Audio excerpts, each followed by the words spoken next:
Hola, muy buenos días. Buenos días, ¿cómo están? Bien, bien.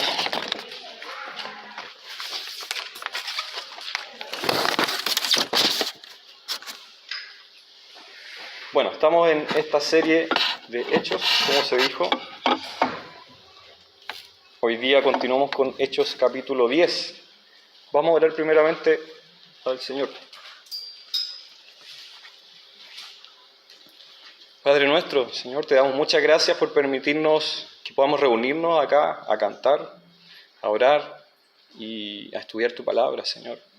Háblanos hoy día, abre nuestro corazón para que podamos recibir lo que tú nos quieres decir y danos entendimiento para poder captar lo que está en Hechos capítulo 10. Ayúdame, Señor, a poder exponer también de manera fiel, según tu verdad, según tu evangelio, para bendición de todos nosotros y para la gloria tuya. Amén. Amén. Bueno, para partir quisiera contar una breve anécdota que pasó hace algunos años. Yo vivía en Temuco hace un poco más de 10 años. Creo que llevo 11 años ya acá en la región. Y en una Navidad, con mi mamá quisimos hacer una Navidad diferente. Una Navidad donde no nos hiciéramos regalos entre nosotros, sino que donde en la noche queríamos salir a la calle y estar con personas en situación de calle. Y estar con ellos, hablar con ellos, llevarles algo de comida. Y hicimos eso, salimos, aunque nos decían que era un poco peligroso, pero fuimos con fe igual. Y fuimos a la Plaza de Armas de Temuco, la plaza principal. La verdad es que no encontramos a casi nadie en la calle. Y en la plaza encontramos solamente a 2 personas que las vimos de lejos y eran súper jóvenes, tenían como 17, 18 años. Y se veían como personas de calle, estaban fumando, me acuerdo, y no sabíamos que estaban fumando tampoco, lo veíamos de lejos. Y yo le dije a mi mamá, vamos a verlo. Y ella me dijo, pero ellos están en otra, como que quizás no van a pescar. Fuimos igual. Nos acercamos y les dijimos, hola, feliz Navidad. Y ellos nos miraron y sus ojos se pusieron un poco como llorosos. Nos dijeron, gracias. Nunca, o sea, hoy día nadie nos ha dicho feliz Navidad. Y nos pusimos a conversar con ellos. La verdad es que fueron los únicos con los que conversamos. Toda la comida que teníamos preparada se la dimos a ellos, porque no vimos a nadie más, pero igual lo necesitaban. Y la verdad es que nos reímos, hablamos mucho rato con ellos, le hablamos del Evangelio y lo recibieron con mucho agradecimiento, muy alegremente recibieron lo que les dijimos y el que hayamos estado con ellos. Después conseguimos su contacto y seguimos viéndonos. Después nos juntamos en casa a comer, incluso aceptaron participar en la iglesia donde estábamos nosotros en ese momento y empezaron a participar de la iglesia. Recibieron al Señor alegremente y a pesar de que nosotros no teníamos mucha expectativa de eso. Y ahora no sé de ellos hace tiempo, pero espero en el Señor que ojalá sigan perseverando y que estén bien. Bueno, este pasaje que vamos a ver, Hechos 10, nos habla sobre un Dios que no hace acepción de personas, un Dios que no tiene favoritismos y que no tiene los prejuicios que nosotros tenemos. Estamos en esta serie de Hechos, este libro escrito por el médico Lucas, que nos muestra el avance del Evangelio en la iglesia primitiva. Nos muestra cómo es que la iglesia ha crecido y sigue creciendo por el poder del Espíritu Santo. En Hechos capítulo 1, versículo 8, el Señor dice, cuando venga el Espíritu Santo sobre ustedes, recibirán poder y me serán testigos en Jerusalén, en Judea, en Samaria y hasta los confines de la tierra. Y hemos visto en esta serie de predicaciones y de mensajes cómo eso se ha ido cumpliendo. Primero en Pentecostés se convirtieron miles con el descenso del Espíritu Santo. Después vemos cómo el Evangelio sigue creciendo en regiones samaritanas, en ciudades samaritanas. La semana pasada vimos cómo Pedro recorrió algunas de estas ciudades e hizo algunos milagros como sanar a Eneas y resucitar también a una mujer. Dorcas, resucitó a Dorcas. Y vemos cómo es que va creciendo y va avanzando el Evangelio. En este capítulo 10 pasa algo todavía más sorprendente, que el Espíritu Santo desciende sobre los no judíos, sobre los gentiles. Y aquí es donde empieza a aplicar esa parte que dice, que me serán testigos hasta los confines del mundo. O sea, llegó lejos, llegó hasta acá, nosotros que no somos judíos. Yo veo acá 3 grandes escenas que nos vamos a concentrar. La primera, veo esta escena donde está Cornelio y tiene este encuentro con un ángel. La segunda escena, vemos a Pedro que tiene una visión cuando va a orar. Y la tercera escena, vemos el encuentro que tiene Pedro con Cornelio cuando va a su casa, a Cesarea. Vamos viendo todo esto. Lo primero, Cornelio y el ángel que se aparece.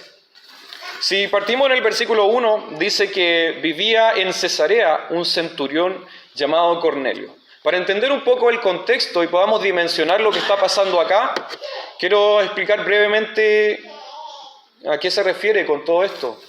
Cesarea, centurión, Cornelio. Cesarea era una ciudad importantísima en esa época. Cesarea era la capital de la provincia romana de Judea. El Imperio Romano era gigantesco, abarcaba varias regiones y continentes. Y para poder administrarlo mejor, el imperio dividía su dominio en provincias, diferentes provincias. Una provincia estaba a cargo de un gobernador nombrado por el emperador. En esta zona de Israel estaba la llamada provincia de Judea, y la capital de esta provincia era Cesarea. Ahí estaba el gobernador nombrado por el emperador, y ese gobernador era Herodes el Grande. Herodes el Grande, para congraciarse con el emperador y hacerle la pata al emperador, le cambió el nombre a esta ciudad. No se llamaba Cesarea, se llamaba Torre de Estrato, y le puso por nombre Cesarea, en honor a Augusto César, el emperador. Mira, emperador, una ciudad para usted. Esa era la idea. Y esta ciudad, siendo Herodes el Grande gobernador, para congraciarse también con el emperador, la modernizó completamente, la hizo una ciudad brillante.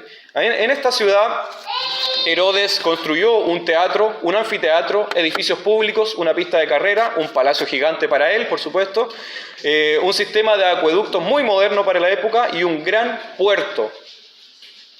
Valparaíso es una alpargata al lado de Cesarea, con todo respeto.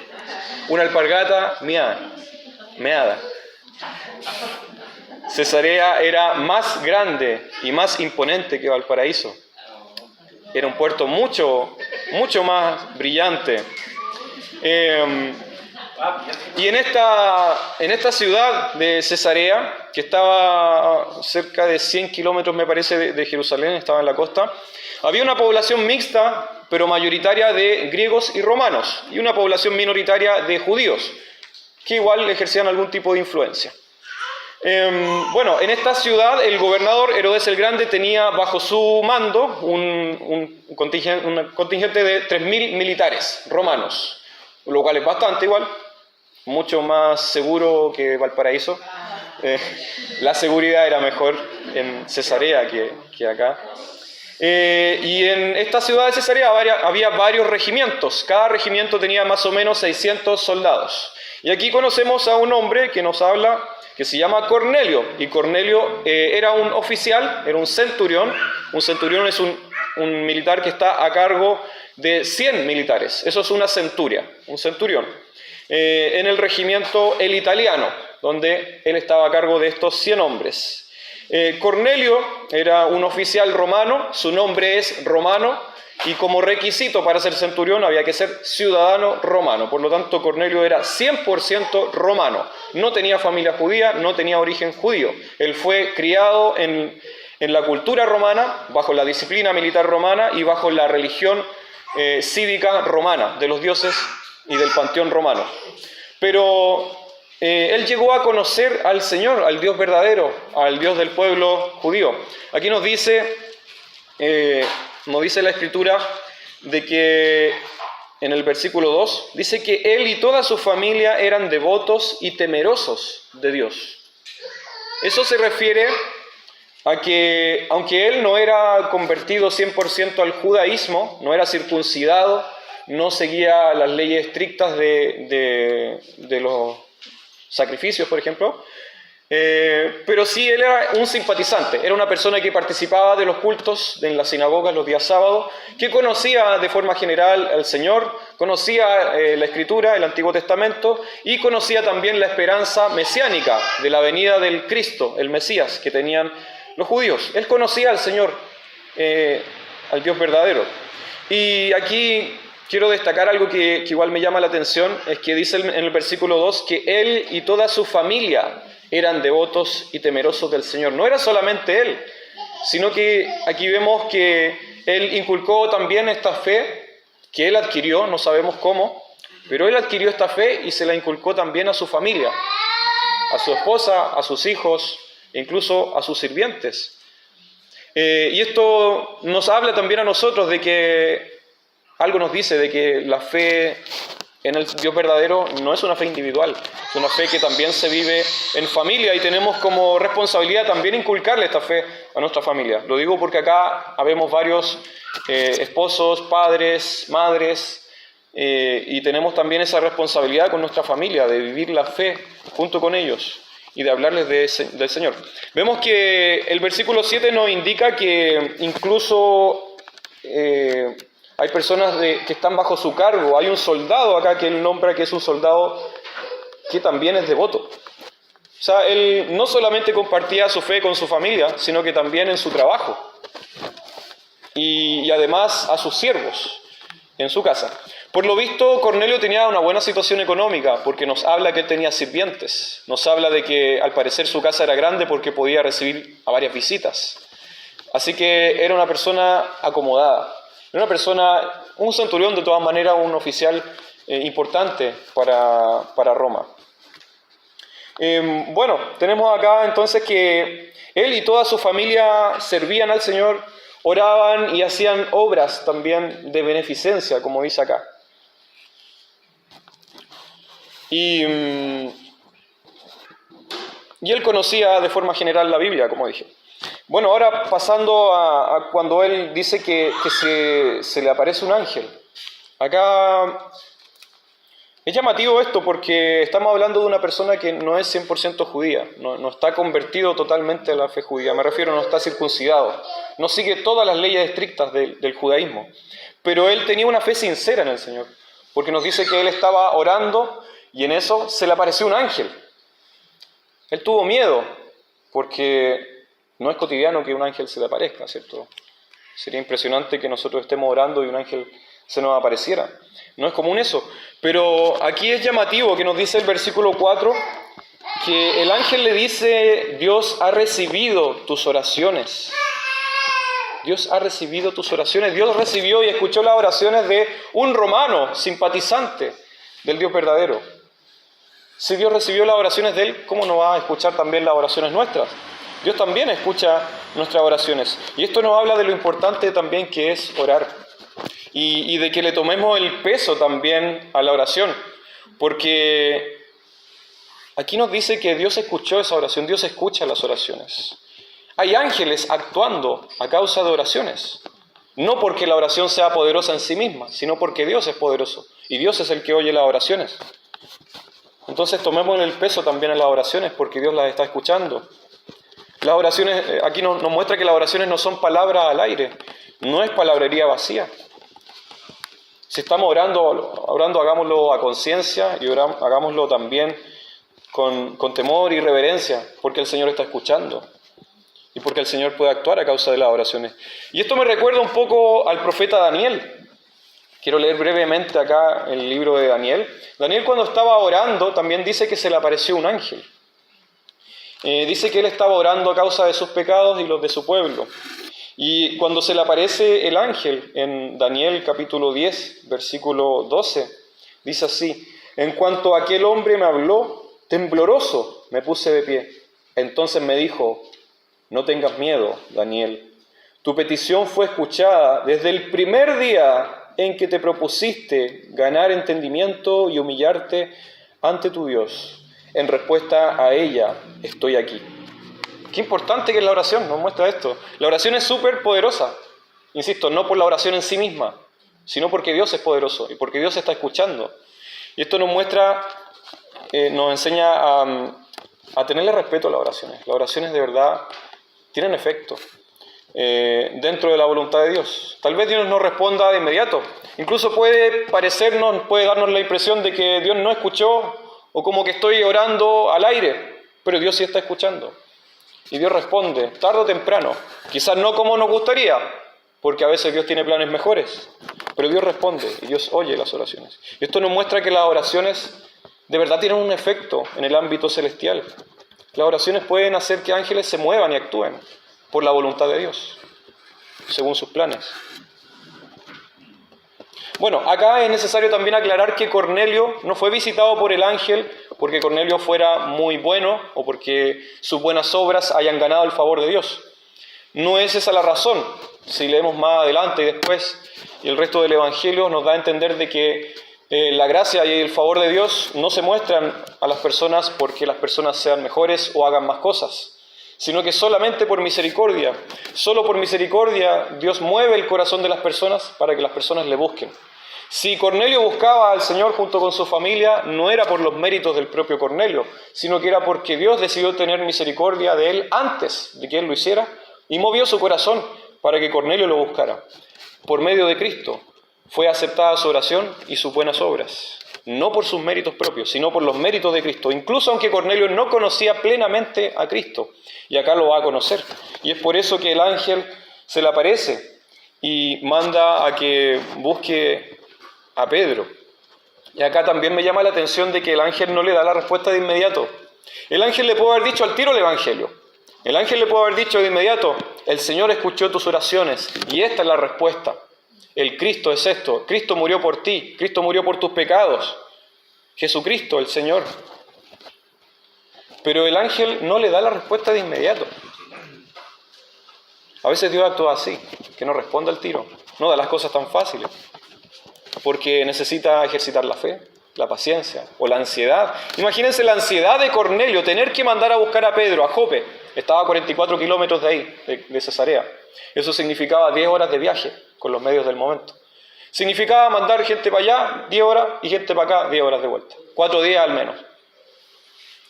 Cornelio pensando, pero ¿por qué no me responde al tiro? Si ya está acá, aprovecha. Dime al tiro, ¿cuál es el mensaje? ¿Por qué tanto atado? No había WhatsApp. Tener que mandar a buscar a este hombre, lejos, más encima de un judío. Tener que mandarlo a buscar y que venga acá. ¿Por qué no me responde al tiro, Señor? Bueno, el Señor actúa así. A veces actúa de manera en que trabaja nuestra paciencia también. Y bueno, cuando Dios le dice que vaya a buscar a Pedro, el primer nombre que usa, dice anda a buscar a Simón. Dice el nombre hebreo de Pedro. Le está recalcando y le está dejando claro que al que vas a buscar y traer a tu casa es un judío. Y los judíos no entran a casas de no judíos, de gentiles, porque la ley del Antiguo Testamento lo impedía. Entonces ya es una situación difícil. Pero nótese en el versículo 7 que nos muestra que después de que se fue el ángel que le había hablado, Cornelio llamó a 2 de sus siervos al tiro. No esperó, Cornelio no dejó pasar horas, no dejó pasar días. Vemos que Cornelio actuó de inmediato cuando Dios le habló. Cornelio no dejó pasar tiempo. Me imagino que Cornelio estaba ocupado, también tenía ocupaciones familiares, ocupaciones en su trabajo. Pero nótese, acá quiero destacar que Cornelio actuó de inmediato, siguiendo lo que Dios le pidió. Cornelio pudo haber dicho, no sé, lo voy a pensar. Tengo que ahora ir al regimiento, después tengo que volver, tengo que preparar la 11, tengo que ayudar a mi señora, tengo que ayudar a mi hijo. Estoy cansado, mañana, el viernes mejor, el sábado. Tengo que hacer ejercicio, tengo que salir a juntarme con los chiquillos. Mucho que hacer. Lo voy a pensar, voy a conversarlo con mi señora. Te respondo, sí. Te aviso, cualquier cosa. Pero no, Cornelio vemos que actuó de inmediato. Y eso también nos desafía a nosotros. ¿Actuamos de inmediato cuando Dios nos habla? ¿O estamos postergando las cosas, dejándole así un tiempo a Dios, pequeñito? En la noche voy a orar y leer, y en la noche mucho cansancio y mucho sueño. Mañana voy a la iglesia. Mañana te sirvo, Señor. El Señor también nos llama a nosotros a congregarnos. Nos llama a servirle con nuestros dones. ¿Cuándo lo vamos a hacer? Si el Señor te habla hoy día, es bueno actuar hoy día, antes de que sea demasiado tarde. Pasamos ahora a la segunda parte, Pedro y la visión que él tiene. Nos muestra acá que Pedro estaba orando al día siguiente, estaba en la casa de Simón el curtidor, ya que Pedro andaba visitando la zona, se quedó a alojar ahí. Dice que Pedro subió a la azotea a orar. Aquí es de destacar que los judíos tenían una costumbre que era orar 3 veces al día, en la mañana, al mediodía y en la tarde. Vemos que Cornelio seguía esa costumbre porque él dice que estaba orando a las 3 de la tarde. Ese era el horario común de oración de los judíos. Pedro también sigue esa costumbre porque nos dice que a mediodía subió a orar. El Salmo 55, 17 dice: en la noche, en la mañana y al mediodía, ahí tenemos los 3 momentos, clamo angustiado y Él me escucha. Una costumbre interesante que también sería bueno que nosotros adoptemos: orar 3 veces de forma dedicada al Señor, en la mañana, que es la primera hora, a mediodía y en la tarde. Es una costumbre interesante que es bueno también seguir. Y vemos que Pedro sube a la azotea a orar y mientras él está orando tiene una visión que le parece extraña y que puede ser extraña si no la entendemos. Que ve que baja del cielo una sábana con animales de todo tipo. Dice que había cuadrúpedos, había aves, había reptiles también. Y en esta visión el Señor le habla y le dice: levántate, Pedro, mata y come. Y Pedro le responde: de ninguna manera, Señor. Jamás he comido nada impuro o inmundo. ¿A qué se refiere con eso? Se refiere a que en el Antiguo Testamento, específicamente en Levítico capítulo 11 y Deuteronomio capítulo 14, el Señor establece una distinción de alimentos que su pueblo puede comer y que no puede comer. Una distinción donde a los alimentos permitidos se les llama alimentos puros y a los alimentos que no les permite comer les llama alimentos impuros. Hace una separación de animales, una distinción de qué tipo de carne se puede comer. Por ejemplo, la clasificación general de los animales que se pueden comer según la ley del Antiguo Testamento son los animales que son rumiantes y que tienen la pezuña dividida, como las vacas, cordero, etc. Y establece también que se pueden comer algunos tipos de aves y algunos productos del mar que tengan escamas y aletas. Todo lo demás se le considera impuro por esta ley. Por ejemplo, las aves de carroña son consideradas impuras. Los cerdos son considerados impuros, no se permite comer cerdo. Y los mariscos en general no se permiten comer también según estas leyes de Levítico y Deuteronomio. ¿Por qué el Señor hizo esta prohibición al pueblo judío? ¿Por qué el Señor establece esta distinción y no se puede comer cerdo, por ejemplo? Si es tan rico el cerdo. Los mariscos. ¿Por qué no puedo comer un curanto, por ejemplo? El curanto tiene cerdo y tiene marisco, no podría comerlo según esta ley. Según Pedro habría considerado impuro un curanto. No lo podríamos haber invitado a un curanto al hoyo. A Chiloé se lo pierde. Pedro habría dicho: no, de ninguna manera. Jamás he comido nada impuro. No puedo, habría dicho Pedro. Y el Señor le dice: lo que Dios ha purificado, tú no lo llames impuro. Pero acá la pregunta, primero aclarar por qué estos alimentos eran considerados puros y otros impuros. ¿Por qué establece esta distinción? Bueno, hay varias razones. El Señor establece esta distinción en el Antiguo Testamento, primero por razones varias, por razones de salud. Hay algunos tipos de carne que transmiten enfermedades y que en un contexto oriental, con el calor, con la falta de higiene, por ejemplo el cerdo, es muy insalubre comerlo en esa época. Otras razones pueden ser también por razones de que algunos de estos animales eran objeto de idolatría por otros pueblos paganos. Y también porque algunos de estos animales se usan simbólicamente para enseñar alguna verdad espiritual o moral. Por ejemplo, que el cerdo siempre está comiendo porquerías y revolcándose en la basura, en el lodo, como una forma de enseñarles: ustedes no se contaminen con eso. No sean como los cerdos. Una forma de enseñar una verdad espiritual. Pero sobre todo, y esta es la razón más importante, esta distinción de alimentos puros e impuros se hizo para mantener al pueblo de Dios como un pueblo apartado y con costumbres diferentes a los de otros pueblos. Esa es la razón principal. Para que este pueblo no se relacione con otros pueblos que sí comen estas cosas. De manera que este pueblo se mantenga separado. Porque todo el que come estos animales, según esta ley, queda impuro. Todo el que toca a estas personas que comen estos animales, queda impura. Todo lo que estas personas tocan en su casa o donde sea, queda impuro. Su casa es impura, las personas son impuras y los que conviven con ellos son impuros, según esta ley. Entonces toda esta ley está diseñada para hacer que el pueblo judío se mantenga apartado de ellos y así no se mezcle, no caigan en sus religiones paganas o sus prácticas idolátricas. Es una medida temporal para mantener a este pueblo separado. Y digo una medida temporal porque la idea de la ley, de la ley es formar la conciencia de este pueblo rudimentario, de este pueblo primitivo, formar su conciencia y elevarla hacia fines espirituales, temporalmente, para guiarlos de forma temporal. Gálatas nos dice que la ley era un ayo, un maestro, como cuando los niños tienen un maestro, un tutor que los guía hasta que crezcan. Una vez que son maduros, ya no requieren de ese tutor. Bueno, la ley tenía esa función. Una vez que este pueblo estuviera maduro o con una conciencia un poco más elevada, hasta la llegada del Mesías iba a estar esta ley. Pero la razón principal era mantener a este pueblo separado. Y si estos alimentos, esta separación de alimentos, a la vez es una separación entre pueblos, si esta separación de alimentos cae, lo que los separaba de otros pueblos también cae. Y ya no hay razón para no relacionarse con un no judío. Y esta es la razón por qué Pedro tiene esta visión. En esta visión el Señor le muestra que esta barrera entre alimentos puros e impuros ya no está. Y si esta barrera ya no está, lo que te separa de un no judío tampoco ya no está. Tampoco está. Pedro no lo entendió de inmediato, pero el Señor está preparando su mente para este encuentro con Cornelio, que era un no judío. Si no, Pedro no se habría podido juntar con él, porque Cornelio, al ser un no judío, comía cerdo y otras cosas, estaba contaminado, su casa estaba contaminada, todo lo que él tocara estaba contaminado. Pero vemos que ya no. El Señor aclara que esto ya no va, porque ese tiempo ya se cumplió, esta ley ya cumplió su propósito. Y eso también nos lleva a preguntarnos si esta ley está vigente hoy día.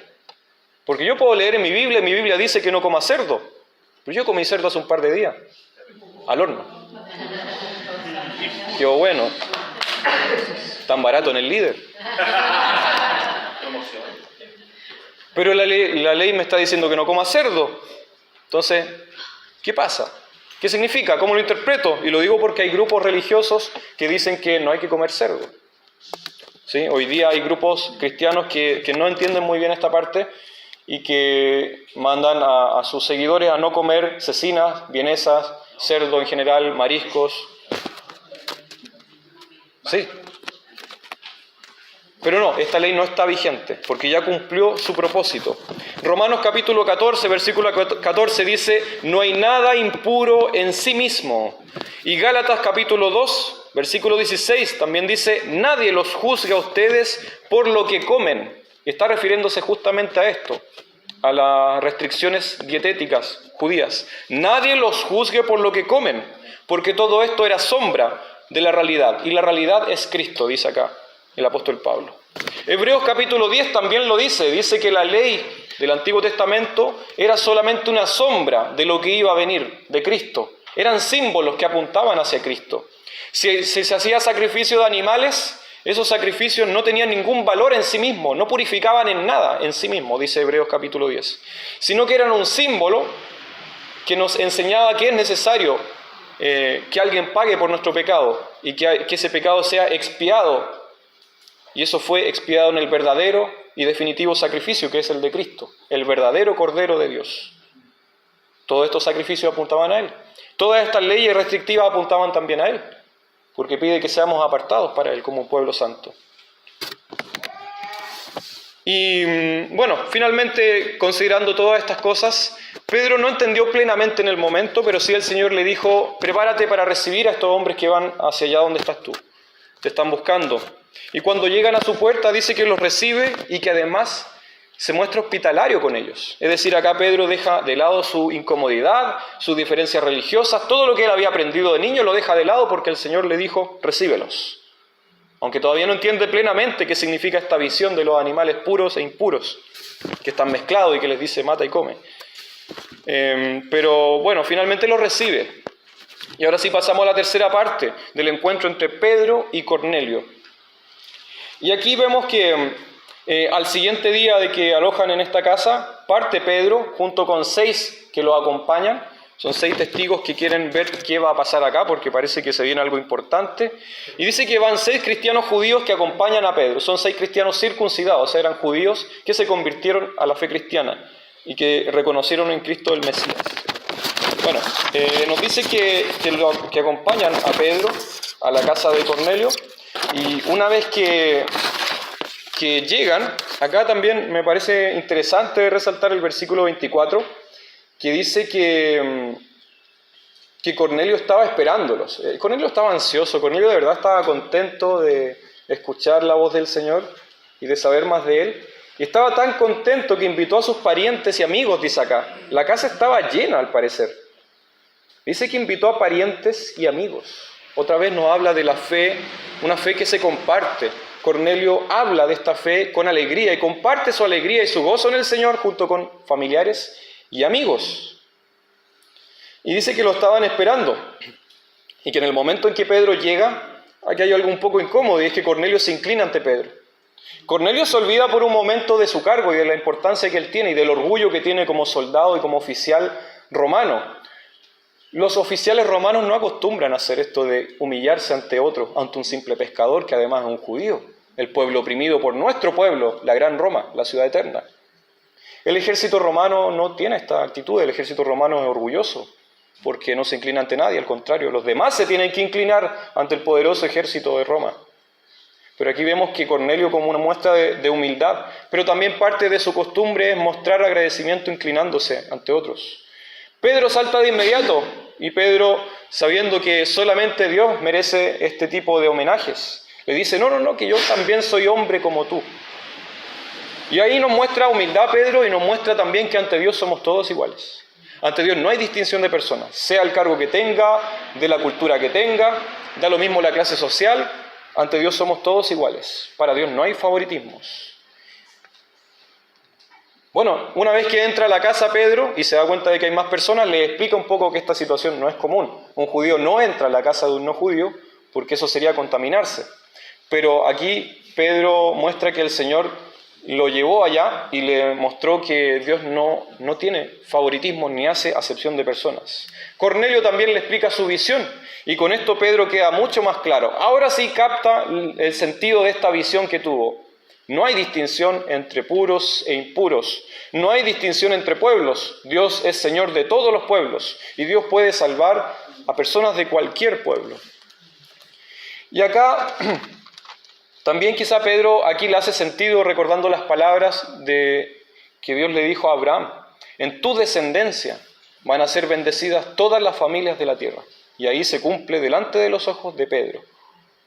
Porque está viendo ante sus ojos que realmente todo tipo de familias, no solamente familias judías, porque él tenía en su mente que era solo para familias judías. Se da cuenta de que no era así. Bueno, aquí vemos que Pedro, una vez que empieza a hablar, empieza a explicarles el Evangelio, empieza a hablarles de Jesús. Al parecer ellos habían escuchado y conocían algo, un poco de Jesús, porque les dice como ustedes saben. Le empieza a hablar de Jesucristo, de que Él había venido sanando a los que estaban oprimidos, de que nosotros, dice Pedro, nosotros fuimos testigos, somos testigos de lo que Él hizo, somos testigos de su muerte, de su resurrección, somos testigos también porque comimos con Él, con el Cristo resucitado, no vimos un fantasma, era de carne y hueso, lo vimos comer, lo tocamos, dice Pedro, comimos y bebimos con Él, después de su resurrección. Él nos mandó a hablar de este mensaje y dice que Él también es juez de vivos y de muertos. Y además que esto es lo más clave del Evangelio. Todo el que cree en Él recibe, por medio de su nombre, el perdón de pecados. Le declara el Evangelio a Cornelio y los que están en su casa. Y cuando estaba haciendo esto nos dice que el Espíritu Santo descendió sobre ellos. Y quedaron atónitos, porque ellos pensaron que el Espíritu Santo, como es el Espíritu de Dios, es Dios mismo, solamente estaba en los judíos. Ellos lo vieron en Pentecostés, pero ahora lo están viendo como cae frente a personas que no eran judías, que eran extranjeros, eran gentiles. Y están viendo ante sus ojos como la profecía de Joel capítulo 2 se cumple, de derramar su Espíritu sobre todo tipo de carne. Y acá también es importante resaltar que El Espíritu Santo descendió sobre ellos no porque hayan hecho algo que los haya merecer esto. El apóstol Pablo lo recuerda a los Gálatas cuando dice: ¿recibieron el Espíritu por las obras que demanda la ley o por la fe con que aceptaron el mensaje? Ellos aceptaron este mensaje con fe y por eso recibieron al Espíritu Santo. Sin necesidad de circuncidarse, sin necesidad de hacer algún sacrificio en el templo, nada de eso, sino que por la fe recibieron al Espíritu Santo. Y acá también quizá te asalta la duda, o nos puede asaltar la duda, de ellos recibieron al Espíritu Santo y empezaron a hablar en lenguas. Significa que si yo no he hablado en lenguas, ¿no he recibido al Espíritu Santo? Y que tengo que buscar esa experiencia de éxtasis, de hablar en lenguas, porque ahí sí que sí recibí el Espíritu Santo. Porque nos muestra en varios pasajes de Hechos que cuando reciben al Espíritu Santo empiezan a hablar en lenguas. En Pentecostés, después de otras personas también. Ojo acá con un detalle. En el mensaje anterior vimos que cuando Pedro y Juan fueron a estas ciudades samaritanas, dice que les impusieron las manos para impartirles el Espíritu Santo. Y lo recibieron el Espíritu Santo. Pero no dice que hayan hablado en lenguas. Después no habla de la conversión del apóstol Pablo. Dice que también fue lleno del Espíritu Santo. Y no dice que habló en lenguas. Quiero resaltar también lo que dice el mismo apóstol Pablo en 1 Corintios capítulo 12. Ahí le dice a los corintios: todos fuimos bautizados por un solo espíritu. Y un poco más abajo en ese mismo capítulo dice: pero no todos ustedes hablan en lenguas.